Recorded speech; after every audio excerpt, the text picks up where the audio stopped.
Olá, aqui professor Costa. Hoje vamos fazer a correção do último TDzinho que vocês levaram para fazer em casa. Tá?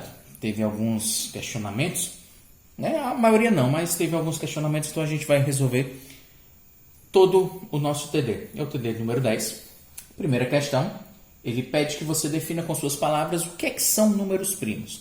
Meninos, o seguinte, números primos são todos os números que possuem apenas dois divisores, a saber, o 1 e ele mesmo. Se um número possui dois divisores, quem são esses divisores? O 1 e ele mesmo, ele é chamado de número primo. Então, números primos são números que possuem apenas dois divisores, o 1 e ele mesmo. E na 2, o que é que vem a ser números compostos? Números compostos já são aqueles números que possuem mais de dois divisores, como, por exemplo, o próprio número 9. Ele possui como divisores o número 1, o número 3 e o próprio número 9. Se possuir mais de dois divisores, eles são chamados de números compostos, números que possuem mais de dois divisores.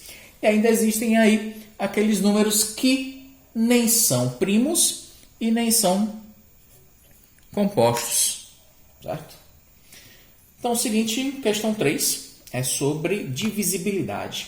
Eu quero que você indique em que caso um número é divisível por 2, por 3 e por 5.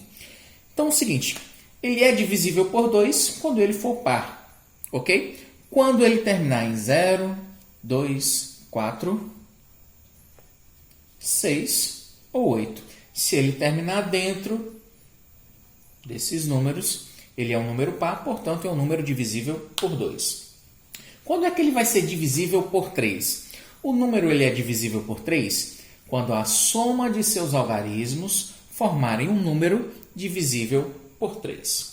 O número 27, ele é divisível por 3? É. O número 27 é formado pelos números 2 e 7, pelos algarismos 2 e 7. Se você somar 2 mais 7, vai dar 9. 9 é divisível por 3. Portanto, 27 também é divisível por 3. Então, para ser divisível por 3, a soma de seus algarismos deve formar um número divisível por 3.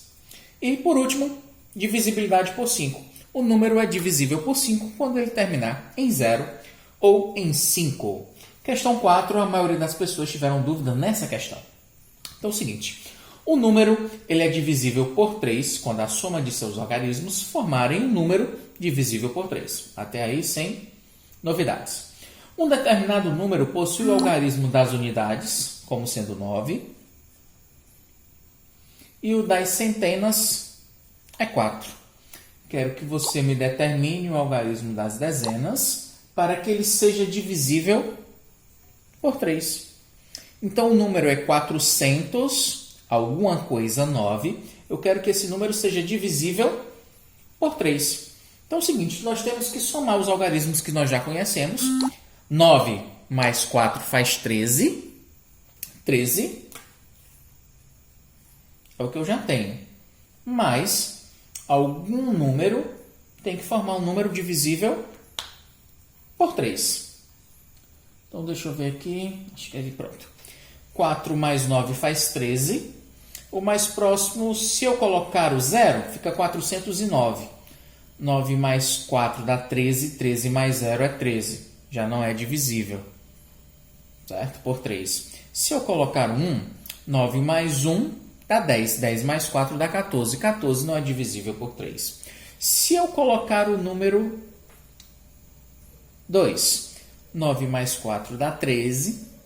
13 mais 2 dá 15. 15 é divisível por 3. Portanto, ó, o número que nós estamos procurando aí, o número que deve ser colocado na casa das dezenas, é o número 2. 4 mais 9 dá 13, é o que eu já tinha, mais 2 dá igual a 15.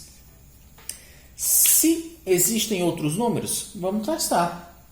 Se eu colocar o número 3, 9 mais 4 dá 13, mais 3, 16. 16 não é divisível por 3. Se eu colocar o 4, 13 mais 4 dá 17. Não dá para dividir por 3. Se eu colocar o 5, 13 mais 5, 18. 18 é divisível por 3. Portanto, o 5 também poderia ocupar a casa das dezenas. E se eu substituir por 6? 9 mais 4 deu 13. 13 mais 6 dá 19. 19 não é divisível por 3. Não pode ser o 6. Se for o 7, 13 mais 7 faz 20. 20 não é divisível por 3. Se eu colocar o 8, 13 mais 8 dá 21. 21 é divisível por 3. Portanto, eu também poderia colocar o 8. E se eu colocar o 9? 9 mais 13 fazem 22. 22 não é divisível por 3, então 9 não pode ser. E eu não posso colocar o 10, né? 10 já não é um algarismo só. Portanto, os números, existe mais de uma resposta, então, né? Um número divisível, ou um determinado número, possui o algarismo das unidades sendo 9 e o das centenas sendo 4. Quero saber o algarismo das dezenas para que ele seja divisível por 3. Então, ó, posso colocar o 2, posso colocar o 5 e ainda poderia colocar o 8. Mas nos itens da minha questão, eu só tenho os números 2, 3, 4 e 6. 2, 3, 4 e 6. Dos números que eu posso substituir na casa das dezenas, só existe o número 2 na minha resposta. Portanto, você vai lá na questão e marca o item A. Ok, galera? É o único número das opções que, se eu substituir na casa das dezenas, vai me tornar um número divisível por 3. Ok? Espero que tenham entendido. Na questão 5, o número 1, ele é primo ou composto? Galera, é uma grande dificuldade, né, trabalhar com o número 0 e com o número 1. Nem vou colocar o número 0 por enquanto, mas o 0 também ele é um número composto, já vamos dizer logo. Mas vamos falar do número 1. Ele é primo ou composto? O número 1 possui quantos divisores? O número 1 possui apenas um divisor. Quem é ele? O próprio número 1. Então, para ser primo, ele tem que ter 2 divisores. No caso, o número 1 só possui um divisor. Se ele tem um divisor, ele nem entra na definição de número primo e nem entra na definição de número composto. Ok?